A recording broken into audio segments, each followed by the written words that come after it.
Hello and welcome to another episode of Southside Stories, the podcast where we talk to leaders, entrepreneurs, founders, other fascinating people, particularly in my area of London, which is just south of the River Thames, right in the heart of London. And just a quick reminder, the usual reminder, please hit subscribe or notifications wherever you get your podcasts. That would be great. Lots of great guests coming up, including today, Stephen Page. Hello, Stephen. Hiya, it's really good to speak to you, Matt. You too. And we've got a great area today because this is going to be all about the world of health, health advertising, health marketing, pharmaceuticals.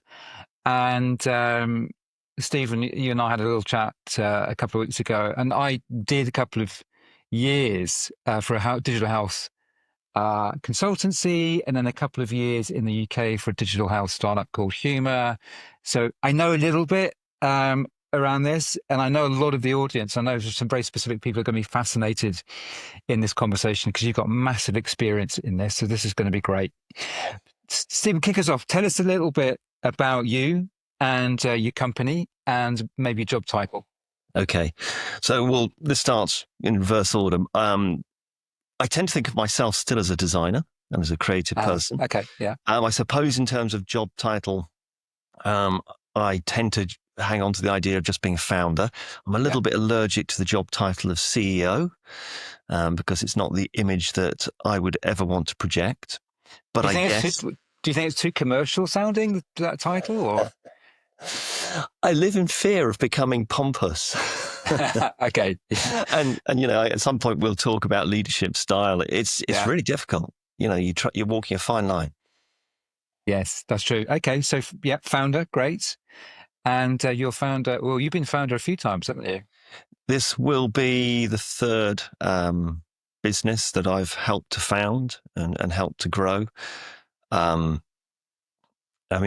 first one I started because tender age of 27 years old, the 1991, and the agency I worked for effectively went bust mid-campaigns, mid-projects. So there were clients that were left in some distress. So myself and the other creative lead, we started our own agency. Mm-hmm. And fantastic. And was that around health as well, was it? Or it was initially when we started it, it was fairly diverse. I guess it was focused on the tech sector, a little bit on the financial sector, but health very quickly became dominant. We've lived through a period of time when many new drugs have come to market, many new medical devices have come to market. Molecules and tech have really moved on. So I think most agencies, an awful lot of agencies, have benefited from that. And then you did that agency, and then I guess you had a successful exit in some shape or form from that one. I don't know if I describe it as a successful exit. It was an interesting exit. What happened? So just to answer your question succinctly, financially, yes, a successful exit. But I think there was quite a lot of politics. There were quite a lot of stakeholders. It was a lesson in different cultures, saying the same things, but not necessarily getting on. So we actually grew to have offices in the States.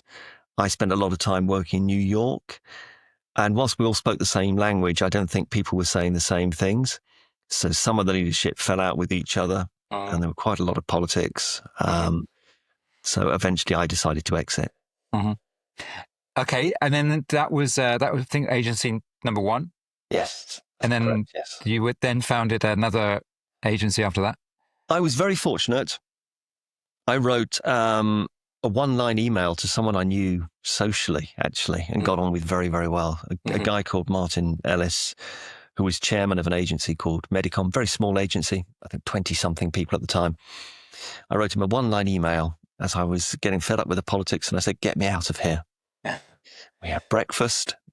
We did a business deal. I became part of his business.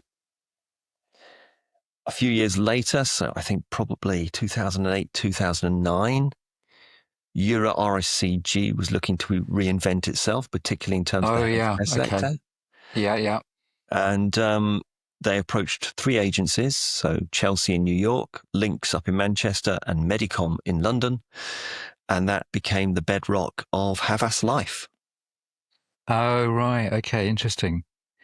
Yeah. I've not heard Euro talk about for a long time. I used to work a lot with Euro RSCG Winnick Gosper back in the mid noughties when they had the Microsoft account. Anyway, that was And a long time Conran ago. and all the other Euro RSCG companies. That's right. It's a lot of them. Yeah. So it's generally Havas or Arnold now. Okay.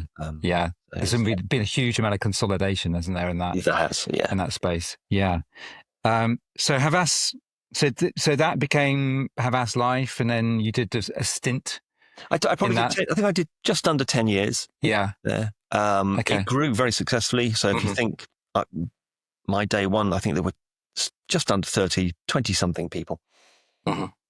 When I left, in our own office, there were 120 people. And I think globally, we were up to over 2,000. It was probably on its way to 2,500 people globally. Wow. Yeah. So it was a fairly successful enterprise from my point of view. Yeah. And then that came to some kind of conclusion. Yes. Well, so it's really relevant and it's really significant. The mindset you need and the way you build a business, the entrepreneurial approach from where you start from, the pirate-like mentality you need, ultimately has to give way to structure and corporate structure. And I was fortunate to work in the company of people who were smart to that, who had a great deal of experience. But that didn't necessarily mean that corporate structure was what I wanted to be part of. I think of myself as a little bit of a pirate. So it outgrew me and I outgrew it. It was all on very good and pleasant terms. So 2014, 2015, I left. They bought my shares. I was very happy. It was a great 9 to 10 years. I've got a lot of good friends still in the business. So. Awesome. Right. So now we're going to zoom up to 2025 now, and your current company, Page and Page. I mean, we were joking because I was interested because you've had this. You're in house and clearly lots of experience there, and then you've also had this amazing entrepreneurial piece as well. I mean, what drives you in Page and Page? Is it you just love building an agency, or is it you're so fascinated still all these years later by the health industry, or maybe a bit of both? What is it? Other people.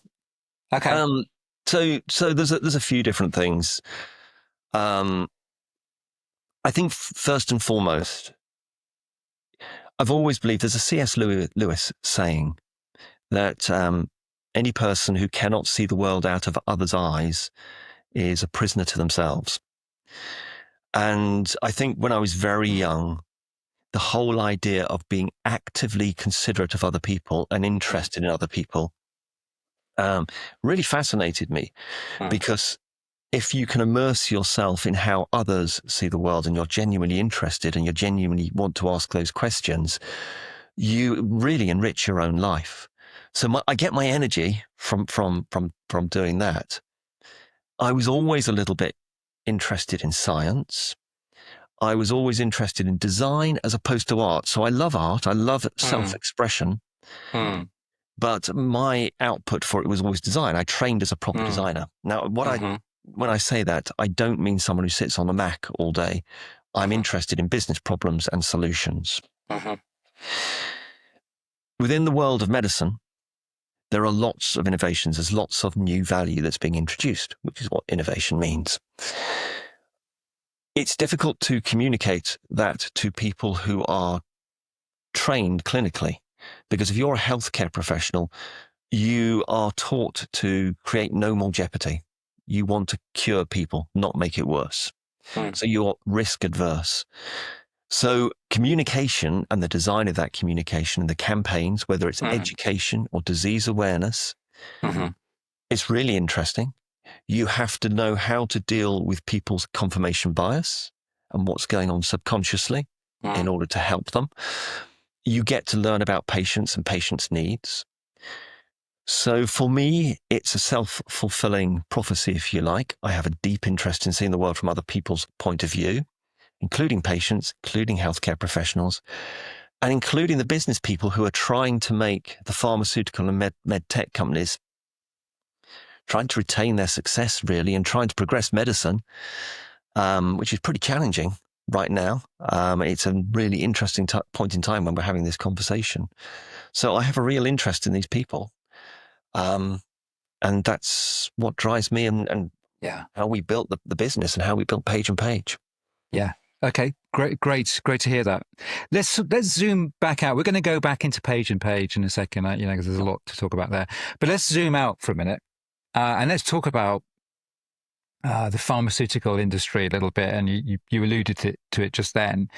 And every couple of years, pharmaceuticals kind of burst into mainstream news, and of course, COVID was a huge event. But then since then, we've also had the blockbuster slimming drugs, Ozempic, and the other family of drugs. So that sort of colours, I guess, a lot of, if you're not close to the industry, that sort of colours our perception. What's the true picture? Because it's not all rosy, is it? What's the true picture where pharma is right now?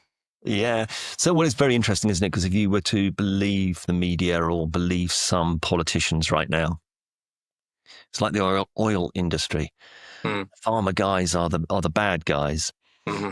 And it is interesting and it's controversial. I always say to people, can you name me a president or a chief executive of a pharma company who's been accused of earning too much? And it's really, you won't find one, because the reason they're in the industry is purpose. They have a purpose, and it tends to be medicine. Mm-hmm. The truth is that drugs cost hundreds of millions of pounds to develop, and the success rate is very low. We live in a world where we know how to treat 50% of the most common diseases. And the best way of thinking about it is we do not know entirely how to treat the other 50% of what tend to be called rare diseases. In many ways, the pharma companies and the med tech companies have been fairly pure in purpose in spending quite a lot on R&D to develop a pipeline, because their share price is attached to their pipeline. So if they have products coming to market, their share price tends to be healthy. Therefore, they have the investment. Therefore, they can move forward. Right now, as we're speaking, and all the turmoil, and Trump and his tariffs, and that's not the only political factor. The idea that you can reduce drug prices to 10%, which is what Trump's suggesting, which is the price that pharma companies sell their drugs to the third world and deprived countries, and maintain all these pharmaceutical companies, is total rubbish. You'd be looking at a total restructure, even if you shift the price downwards by 10%. That's bad news for all of us. We know how to extend life. We do not know how to improve the quality of life towards the end of our lives. It's in all our interests that more innovation and is adopted way faster than it's currently being. Right now, there is massive pressure on budgets. They're evaporating, to be honest with you. I also co-chair part of the Pharmaceutical Marketing Society, and we had a summit earlier this week. And the squeeze on industry and on pharma is very dramatic. The key word in that summit was we need agility, and we need everybody on board to be agile.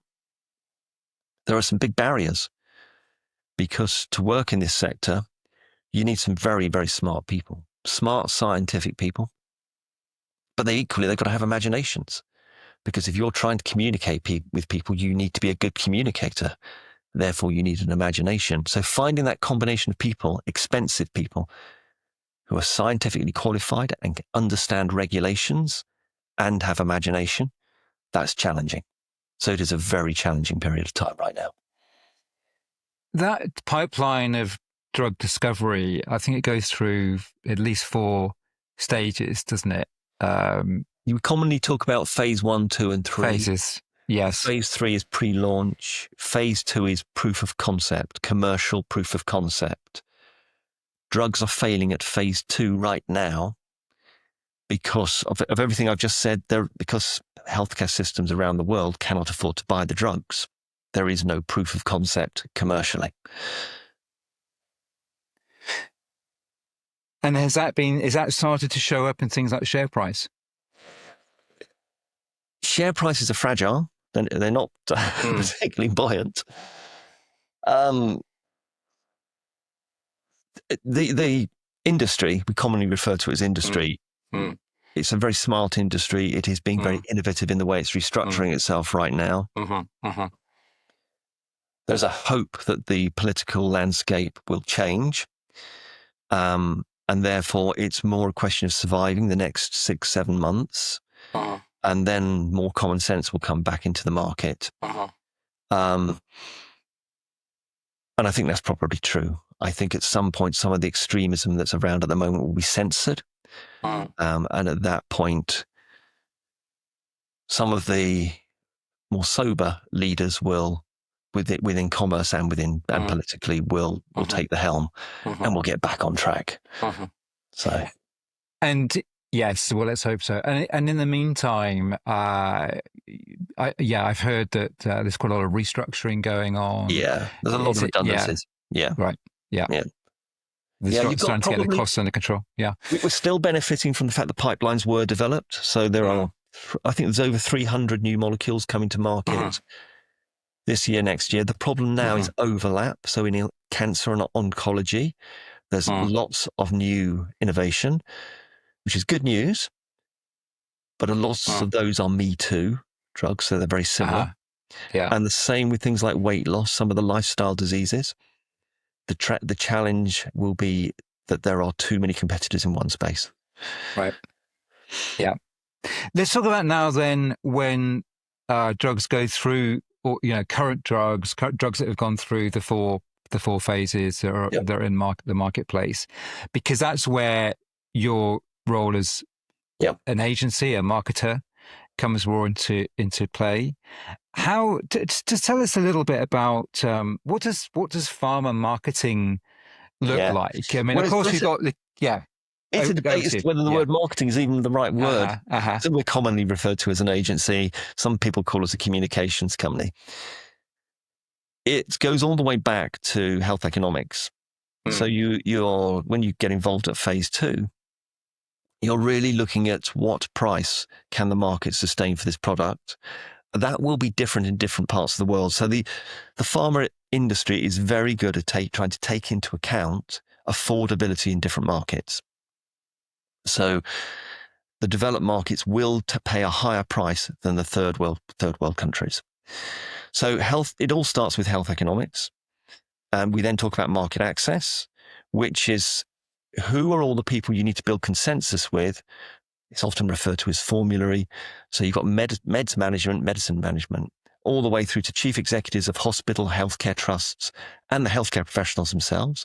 You want access to the market. You need their consensus. You need then to be prepared to adopt a new therapeutic pathway. Then you've got disease awareness. They may not even be aware of the disease. So you have to educate them as to what the mode of action is. And then how you're going to treat it. What is the mode of action for treating that disease? And then lastly, there's a promotional aspect to it. So there is creativity involved in this process, a great deal of creativity. We are also increasingly dependent on the use of data. There has been generic data in the market to date, but now with AI, so we're an AI-enabled agency, we use specific data to help our clients identify the beliefs and behaviours of their customers.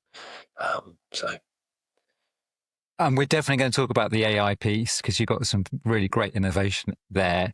Yep. Before we get on to that piece, how effective do you think, how do pharmaceuticals view marketing? Do they view it as it's still worthwhile investment? Has that view changed at all? Yeah, no, they do. It is a collaborative process. Well, health, it's a basic, isn't it? We all want wellness and we all want good health. It takes a lot of smart minds to help us to progress that. So, and And it doesn't all come from one source. It's often a collaboration between 5 or 6 companies, sometimes 3 agencies and 2 client organizations, all collaborating on one therapeutic area. It's a really dynamic industry from that point of view. That must be quite rare because I don't often hear of other industries where you get creative agencies and comms agencies collaborating like that. Well, the skill sets are so specialized. Yeah. I wouldn't pretend to understand health economics or the science of it or market access. Yeah. We are actually part of a discrete group. So we have those capabilities, but those capabilities come from other agencies in that group. Okay. Yeah. So, and also sometimes you're dealing with 2 audiences. You might be dealing with a healthcare professional audience, like dentists or opticians. And then you might also be dealing with the consumer. So from a selfish agency point of view, we would want to specialize in the healthcare professionals, and we'd want to partner with a consumer agency dealing with the people that are going to walk into the dentists or walk into the opticians. Yeah. Makes sense. Well, that's a good segue, I guess, to delve into Page and Page a little bit more. So you've covered it a little bit there. So the audiences that you particularly focus on sounds like it's health professionals. Mate, just expand on that a little bit for us, Stephen, so we all get what exactly that encompasses. Yeah. So we do focus primarily on healthcare professionals. And that might be all the way from consultants, very, very specialized consultants. So oncology, diabetes, asthma, and other rare diseases. Right the way through to people who are dealing with people on the high street, opticians and dentists. So the full spectrum of healthcare professionals. Some of my favorite healthcare professionals are actually people like nurses. There are lots of very good specialized nurses, tissue viability nurses, stoma care nurses, community nurses. We put a heck of a burden. Doesn't matter which market you look at, there's a heck of a burden on nurses. They're undervalued and often mistreated, including by all of us when we go into hospital or we have anything wrong with us and we go to our local surgery. So yeah, we focus on healthcare professionals who have a tough job right now. Yeah, they do. And on the client side, do you specialize in a particular area of medicine or pharmaceutical or? Not really. We are full spectrum as an agency. We've often discussed specializing more, but we're a relatively new model within our marketplace. So we don't follow a traditional agency model. We have a very senior team, all of whom would have originated from very well-known mature agencies who have a deep knowledge of many therapeutic areas. We have a scientific team. So we generate and develop quite a lot of white papers on behalf of our clients. So the stuff that healthcare professionals want to read for evidence. Yeah. We're a fairly robust business from that perspective. And what do you typically for your clients? What are 1 or 2 key metrics that you're looking to achieve? The uptake of new medicines and drugs. There is a lot of data in the sector, so we know how many prescriptions are written. We know what's bought over the counter. And there are hospital codes, so there is an awful lot of data we can access. Both ourselves and our clients are constantly looking for what everybody will refer to as better outcomes. And what people mean by that is a better outcome for the patient. You're trying to improve the quality of life all the time. And you'll find that all the way from the chief executive in a pharma company, right the way down to one of our creatives in our team. But you also need a better financial outcome. We have to do more with less. It's got to be financially smart for everybody's sake. So we will, as an industry, always talk about better outcomes. How can we achieve better outcomes? Where's the margin we can gain? And give us a little flavour to bring that to life in terms of an actual kind of piece of work, a piece of campaign. I mean, these audiences don't sound the easiest audiences to reach, especially they're very busy for a start. How do you give us a flavour of what some of your effective campaigns and some of the tactics involved? Okay, I'll try to. We've won quite a few awards. We always look for what we call a key performance indicator. So your best one is sales. If sales are being achieved, then you know a drug or a medicine is being taken up. I'd probably introduce you to the idea of something we call a share of mind wheel, which has 4 aspects to it. What it means is you're trying to win a share of mind. And the first thing you've got to do is earn attention. And that's what creativity is used for. So you need a stunning creative idea. So recently, we wanted to alert a target audience in terms of consultants, healthcare professionals, to a particular type of urticaria, so a skin disease that is debilitating. There are many, and there are lots of specifics, and we'll just call it urticaria for now, and we'll call it chronic urticaria. So people will have outbreaks, and it's debilitating. The creativity that went into that was we used I think a Norwegian illustrator who is really good at monsters. And we created a mini film with monsters where people were looking at themselves in the mirror and there was a monster that would appear. And we created this whole journey of what someone goes through, how it affects their life. We used real patient testimonials and we talked about how this disease could be treated. So the second part of the share a mind wheel is getting people engaged. You're making a claim that they can get engaged with. And then you explain what they need to do, which fits with their agenda. And then you explain the science behind it, which creates belief. If you can do those 4 things, earn attention, gain engagement, meet their agenda, and create belief, you will address someone's confirmation bias and get them to adopt a new medicine. And that's important.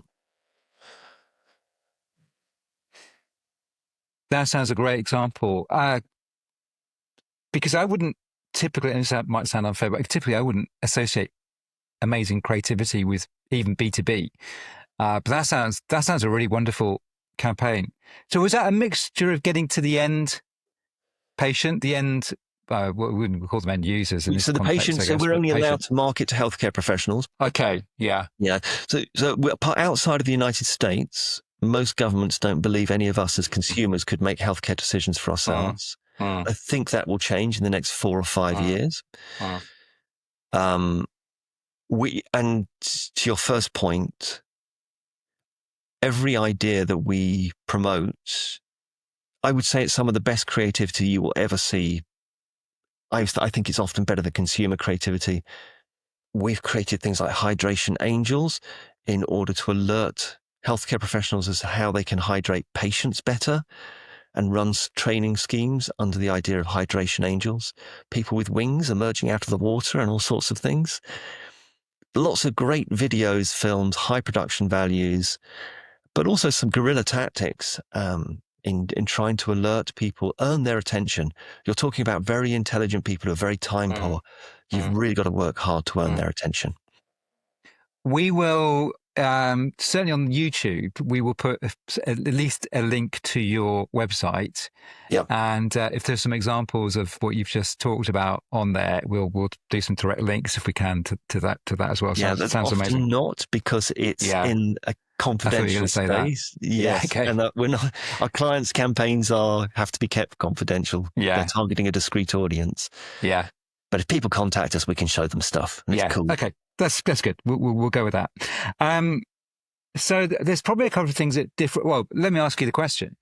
I mean, what differentiates you? I mean, that sounds like creativity and really thinking deeply about how to win quadrants on your wheel. That's a big one. And I know you talked about AI earlier as well.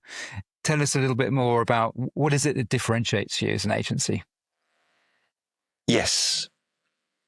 So AI has become a bit of a buzzword. It may in itself have had its day, to be honest with you, because I think people are realizing it only works when you have a good co-pilot model. What we identified about AI is it allows you to do vast volumes of work at high speed. And what we use it for is, if you like research, is the discovery phase. If you're going to try and address someone's confirmation bias, if you're going to try and win a share of mind, you need to understand what they believe and what their behaviours are. So we've invested in our own AI, which is a crazy decision for a small to medium-sized business, but we've invested in our own AI. It's called PIRL. And we can send PIRL out into the market, or we can look at a specific therapeutic area. We can audit all the messaging and campaigns in that space. We can also look at all the factors of influence that will affect the uptake of a drug. So we can look at healthcare professional characteristics. Who are the healthcare professionals? What are the characteristics of them? What are the disease specifics? What's the drug landscape? So what other drugs are in that landscape, and how are people responding to those drugs? What marketing strategies are performing in that market space, in that actual therapeutic area? What are the cultural factors? Those will vary within a country and from region to region, let alone country to country and Europe to the States. We can look at peer influence. You get key opinion leaders within medicine, so we can look at what they're saying. And then we can look at the hospital context at all. Some hospitals, university hospitals, have a higher appetite for risk than those that aren't university hospitals. That makes a big difference if you're trying to get a new drug adopted. So we look at all those things. PIRL does a lot of powerful thinking, a lot of algorithms. It is a co-pilot model. It's very intelligent analysts behind it, and they will produce some findings. And from those findings, we can create insights, and then we can build campaigns. For some of our clients, drugs that have plateaued for 5 or 6 years, but the pharmaceutical company felt there was still more sales potential in that drug, so more prescriptions should have been written. We increased a drug recently for one of the biggest and best known pharmaceutical companies by 73%, an increase of 73% more prescriptions. And we've done loads of other things, like find loads of dentists on behalf of another organization. So it's a very, very powerful tool, and it's not generic data. It's very specific data. Fascinating. I know somebody who has already been on the podcast, who I will introduce you to, who is targeting dentists and has got a very, very interesting product. I'll tell you more about that and introduce you to her. That sounds amazing. I'd really like that. Yeah, she would love it, because some of these markets for new entrants, they're incredibly difficult to sort of access and understand. Tell me that, because that's fascinating. Because I'm thinking what you just said about your other campaign, these wonderful campaigns you've done, and the fact that actually some of it's quite confidential. How does PIRL access this data? Because a lot of it is probably quite sensitive, isn't it? Yes. We are actually signed up to the toughest regulations in the world by choice, which I think is referred to as SOC 2. I hope I've got that right. I might not have. Which is the US regulations in terms of data. It uses like 27 billion data points. PIRL is very clever. It blinds itself and it tests itself. So it has huge depth to it. It is thousands of layers of algorithms, some of which it has written for itself. When I was first introduced to machine learning, I was very cynical. I basically felt there was a whole bunch of people somewhere behind a screen writing algorithms, and that's really how it worked. The fact that it could actually work from the original algorithms and work things out for itself took my breath away, and watching it in action, and the speed at which it can crunch data is amazing. But yeah, it blinds itself, so it doesn't give anybody's specific identity away. It fulfills all the regulations that all research companies have to work to. And as I say, it works to the toughest regulations in the world. So, and that 73% increase you spoke about in that particular example, what were some of the drivers that led to that 73% that PIRL uncovered? Yeah. So, classically, you'll end up with findings around safety data, messaging, or people's emotive response. There are a number of categories. There's about 15 of them that you can look at. What we learnt was that the healthcare professionals, so we understood the specific type of healthcare professional who were actually, the reason I mentioned university hospitals is because they were the ones more likely to respond. And what they really needed was storytelling, better storytelling. The client had a preconception that safety data and making sure everything was very, very safe was going to be the important factor in decision making. By auditing all the messaging, we discovered it was actually storytelling, some degree of increase in emotiveness, but a fairly measured approach. So we made recommendations as to how they should alter their messaging and introduce more storytelling. It took 3 to 4 months to do that. At the end of, I think it was measured again at the end of 6 months, and they had a 73% increase in prescriptions. So really good news. Fantastic. And how does this show up now in most of your pitch responses, your strategy? Is it a kind of core part of the agency workflow now? Yeah, I don't want to scare people, but AI is a real thing. So it's learning for itself. We use it every day, and it's working for itself every day. So PIRL is really learning about this marketplace every day. We estimate now for somebody to catch up with us would take 10 years because of the historic data is now compiled for itself. So even if we're looking at a prospect, we will tend to approach a prospect with a, did you know? And we're doing that over and over again at the moment. In fact, even this morning, I briefed a couple of our people. I know someone has just taken this job. They've just taken over the running of this business. We know him really well. We love him to bits. We'd love to be able to help him.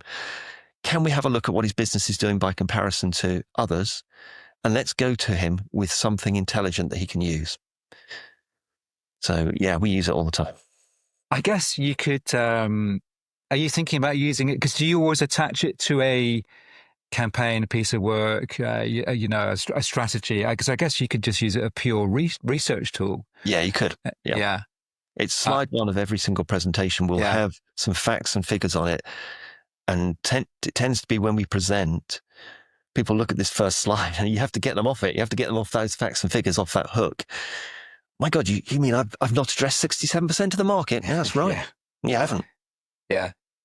Wow, sounds really powerful. Fantastic. Well, we'll, as I say, we're definitely going to put a link to your website if people want to discover more about that. Let's switch tack just for the last 5 minutes or so, Stephen, and we're going to switch back to kind of more of the entrepreneurial side of running a business, and specifically your business in an agency. Tell me, how do you run Page and Page? Do you have a partner that works with you? Well, I set it up with my partner. It was actually initially Kate and myself. So Kate was the creative part of the business. I'm married to Kate, for full disclosure. So she's partner in every sense of the word. She's my boss in every sense of the word. Yeah, and also the talent really behind the business. But these days, the Page and Page is now 10 years old.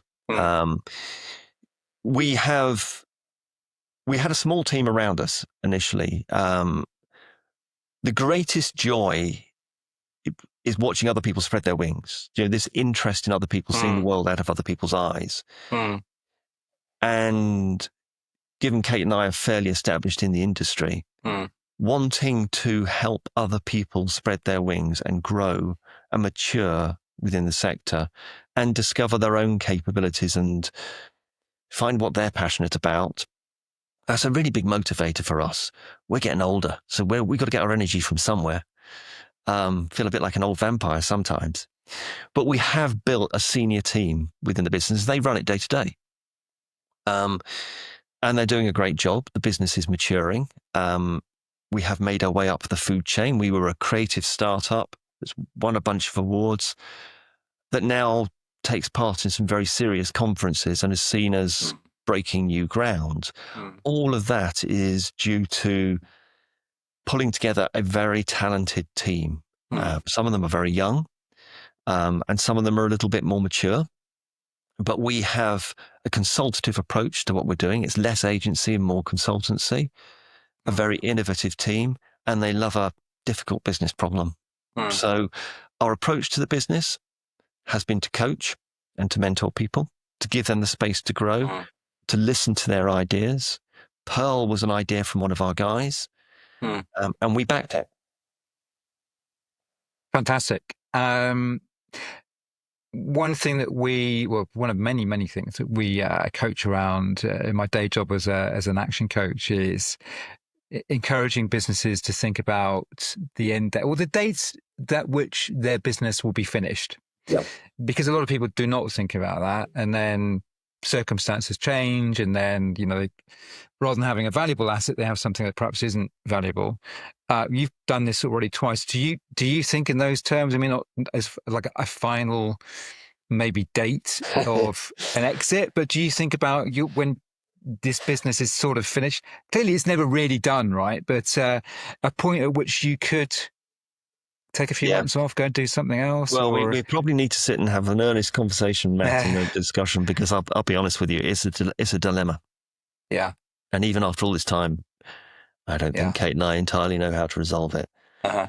And we do really value and surround ourselves with people who have an objective view, mirrors, people who are mirrors that we can bounce stuff off. There's a lot of interest in the business. There are people who would like to acquire us. There are people who would like to invest in us. And there are some big synergies. There are people who are complementary. We have a couple of trading partnerships already in place, which are formal and they enable us to trade with synergistic businesses. It's which way does the adventure go next? You only live once. You need to make it a journey and an adventure. There are different things that we take into consideration. What's the best possible future for the people that have gone on this journey with us? How do we enable them to be secure financially and have headspace to develop, to grow and continue to spread their wings? And I guess unless we actually do find the drug that's going to enable us to live forever, which is really what we're trying to do, then at some point we've got to accept we're going to get old and back off completely. So maybe you can help us with that. Yeah, well, I'd love to have a conversation, and I know we've got something in the diary, so I look forward to that. Every agency I speak to talks about the staff, and they quite often talk about the challenges of recruiting and retaining staff. I mean, it sounds like you've got 10 years in, you've got this great company, you've got these brilliant assets like PIRL, but how do you find the market in terms of recruiting and retaining people? Yeah, I mean, it's crazy. Right now, it is crazy. We have been through a talent war, and that talent war probably lasted 10 years. So the industry that we're in, it grew and it grew and it grew. That is no longer the case. What has happened over the last 18 to 24 months has meant right the way across the industry, whether you're in a pharmaceutical company or you are a partner to a pharmaceutical company. And I think pretty much like every other industry, we're not insular, we realize this has happened in every other industry. It's a real crunch right now. This is going to be the toughest summer probably since the 90s. I think the challenge there is that for the younger generations, and I probably mean by that sub 40, they've never experienced what's happening. So there is still an expectation they can job hop, and that might be the fastest way of gaining experience. And they're probably also thinking about, cost of living is pretty high. They're probably also thinking fairly ambitious in terms of salaries. The truth is that it's a very volatile market right now. There are a huge number of redundancies across the agency world, and that includes the healthcare agencies. That's making it very difficult for some very young, smart, and very bright people. You really have to have an internal negotiation between how profitable do you want to be. You want to be profitable enough to sustain the business. You need to ignore some of the money guys in terms of the ambitions they will lay out for you because they're false. And you have to invest in people and find a way of investing people. I think this year is about making sure things are sustainable. It's about adopting new technologies. It is about creating agility. I think the well-being of marketing, whether you're in an industry or agency, will start to come back into play next year. And that's what I keep saying to people is, don't worry about this summer. Everyone's going to tread water. It will get better. And it will get better as of next year. Good. Let's hope so. Let's keep that optimistic thought in our minds. Let's finish and move to wrapping up, Stephen. I've loved this conversation. Let me ask you this question, because I find leadership fascinating and reflecting on leadership. Now, if you cast your mind back to that 27-year-old starting your own agency, and here we are all these years later, and you're 10 years into Page and Page, and it sounds like you've got this great team, this senior team that you've built there. How's your leadership? Would you describe your leadership style now? And how do you think that's changed over the last X number of years? Yeah. Oh, the guy who was 27 thought he knew everything. Yeah. And I now know, this is so typical, isn't it? You get older and suddenly you realize you know nothing. Yeah. You don't know what you don't know. I think looking at the world with fresh eyes, trying to see things from other people's points of view. You talk about leadership.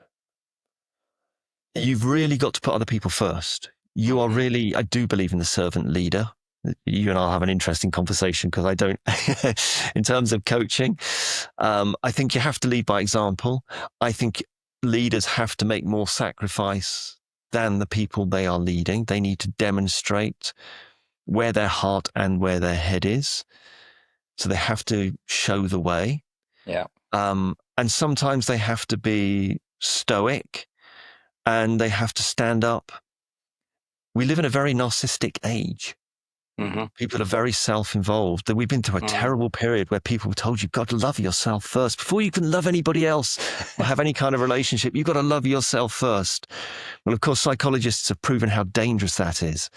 And what you've actually got to do is get over yourself. And my advice to my 27-year-old self would be, for Christ's sake, get over yourself, mate. Yeah. It's going to be tough, and you ought to find a way of enjoying those periods when it's tough. Yeah. And enjoy the adventure. Yeah. Because that's going to be the best of it. It's not the money. It's not the financial rewards. It's all shallow stuff. Actually, it's the relationships that count. Yeah. Yeah, totally agree.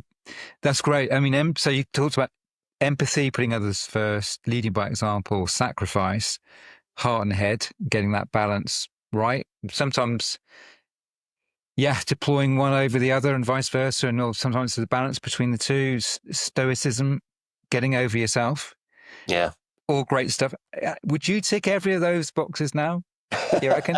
Depends what day of the week you catch me. No. Definitely not. No. I mean, you have to also accept that we are frail. We have all the vulnerabilities, and I think you bond with people when you're open about your vulnerabilities. When you show people what you're worried about, and you communicate. And I guess it goes all the way back to how on earth did I get into this? Is connecting with people it enriches you, but also in the bad times, it's how you survive. If you can connect with others and be honest about your vulnerabilities, you'll find a way through together. Very true. Very true. Last question, which is a nice build on what we were just talking about, which is, tell us a leader that you found, maybe not all of those qualities, but certainly he's had probably some of them. But a leader that you've really admired and has been influential and really beneficial to your professional development and career. Can I tell you more than one? If I tell you, of course you can. Yeah, a lot of people do say more than one. Yeah. Yeah. I mean, I have to be honest. I will often say to these people, I think I've been very jammy in my life and career because I bounced from one great leader to a next. I didn't know they were great leaders. In fact, I disliked them intently at the time. My first job, I worked for an absolutely fabulous designer, a guy called Dominic Negus, who was cruel to me and told me I was rubbish and all the other things I needed to address. And God, he was so right, bless him. And then a particular guy, I mentioned a guy called Tony Searle, who ran an agency I worked for. I'm still in touch with Tony. I love Tony to bits. Tough guy, very high standards, but a beautiful way of seeing the human being in anybody and everybody, and reminding everybody at the time that it wasn't rocket science and we weren't necessarily saving lives just because we were doing an advertising campaign. So fantastic perspective, great human being. And I would probably mention a guy called Martin Ellis, who was the chairman when I was at Medicom and Havas Life, and Donna Murphy, the team who led Havas Life, and they walked the path of empathy, but being very businesslike and very professional. There's a lady we were joint managing directors, a lady called Gaynor Hayburn, who's still there. Gaynor and I became the best of friends. We still are very, very good friends, very different people, but seeing each other's point of view and working together, we won a lot and we loved it. Awesome. Just to go back to the first, I missed the first name, actually, the person. A guy called Dominic Negus. Dominic Negus. You know, you were saying about, I mean, these all sound great people, but I'm curious about him in a way, because that style, now I've had some bloody tough bosses earlier in my career. That style, though, how would you think that would play today in today's world? Do you think that there is still a role for being sort of tough, that's an interesting being direct, and I've been reading quite a lot of research by Harvard, McKinsey, and other people that talks about the damage to productivity in the West, and their number one factor is over-parenting, mollycoddling, many generations. And the point that research makes is if someone lays it down as it really is and what the parameters really are, even if they are unfair and totally, really challenging, tough parameters, then you get used to where the sides are, where the walls are, the space you've got to operate in. And you stop having false expectations. There's a lot of people with are very ambitious, but haven't equated that ambition with what they're going to need to do to now realize that ambition. They don't know where the bar is set. And every day they're disappointed because the bar just seems a little bit further out of reach. Having somebody who says, "You're kidding yourself. It's not even in this room. The goal is way over there. You're in the wrong goddamn building." They make you stop and think. And I did end up friends with Dominic because I understood what he was trying to show me. And I think we dearly miss those people right now. Yes, and I'm just casting my mind back to sort of direction I've had when I was younger, and I can still remember those conversations because they connected, because they were speaking a truth, and a truth that probably I didn't want to hear at the time. But the reason I still remember it is because they saw an issue, or they saw a behavior, or they saw potential that wasn't being fully, whatever it was. But the fact that they were brave enough to have those conversations, and I can still remember them now, 30 years later. Yeah, means a great word. They were brave. Yeah, people lack bravery now. They do. Anyway, so that is great. That's a great selection of people. What you are lucky. You're lucky to have such great, fantastic people to have worked with. That team that you're talking about, Donna and Martin, Havas Life, Medicom, sorry. That sounds like one of those teams that comes together and it just bonds over, and you have this amazing run of success, and you still know each other. Was it kind of one of those scenarios? I think there's probably I could name 11 people. I would include Gaynor, Hayburn. There's probably 11 people and that's absolutely right. There were 11, 12 people who we didn't get on every day, and often we didn't like the way each other operated. So I wouldn't want anybody to think it was a bed of roses. There were plenty of thorns. It's only really when you get a little bit of time and you look back and you think, my God, we really achieved some big things. I do see that in the current team at Page & Page. I see a leadership team starting to bond and develop. This is the toughest summer right now in the whole sector. And certainly one of the things I've said to them is now you will develop bonds with each other. Now, the thorny bits, yeah, they're going to nickel you day in, day out. You're still going to be on the phone at the end of the day being hacked off at what somebody's done. But you're going to come out the other side of this knowing the quality of each other. And it's where lifelong friendships will grow and develop. Yeah, for sure. For sure. Well, that's a great note, I think, to wrap up and finish on. Stephen, thanks so much for your time today. I really appreciate it. There's lots of great stuff in there. Best of luck in the next chapter of Page and wherever that takes you. But thank you so much. And come and see us, Matt. Come and let's I will. have that coffee. Sure. Let's talk more. Yeah. Yeah, absolutely. We will. Thank you so much, Stephen. All right, Matt. Okay. Bye-bye.